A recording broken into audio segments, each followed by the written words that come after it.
দিলীপ ঘোষ আর একটা মন্তব্য করেছে, পাকিস্তানে যাইতে লাগে না হয়তো বাংলাদেশে যাইতে লাগে, নামাজ ওখানে যা পড়তে লাগে। এই বেটা বোকাচোদা, তোকে আমি বলতেছি, তোকে আমি বলতে চাই, সরাসরি তোকে আমি বলতে চাই একটা কথা, যে আমরা পাকিস্তানে যা নামাজ পড়বো না, আমরা ভারতবর্ষে নামাজ পড়বো না, আমরা ঘরে নামাজ পড়বো না, কোথায় নামাজ পড়বো, তোর তো বলার কোনো অধিকার দেই নাই, তোকে তো বলার কোনো রাস্তা দেই নাই।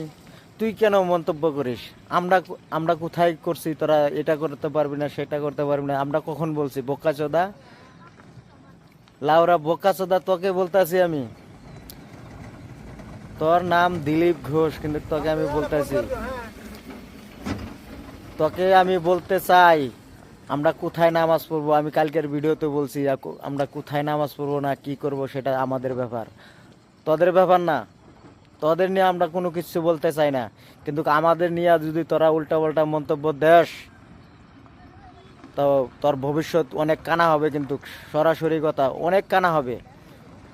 তে আমার একটাই কথা, তোর তোর কাছে থাকলো যে তুই যদি ইল্লা কথা বন্ধ না করিস, তাহলে তোর কিন্তু মরণ অতি শীঘ্রে, মরণ মরণ, আমি ডাইরেক্ট অফেনলি করতেছি, তোর কিন্তু মরণ অফেনে হবে, সেটা কিন্তু নিশ্চিত।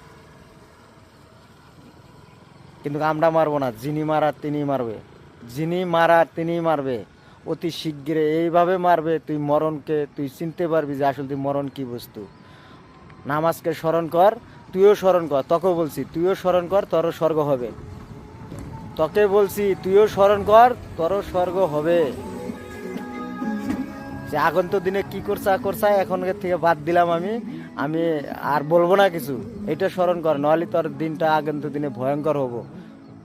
তোকে কালকেও বলছি, আজকেও বলছি, আমরা কোথায় যা নামাজ পড়বো, কিভাবে নামাজ পড়বো, সেটা আমাদের ব্যাপার, পারলি তুইও পড়।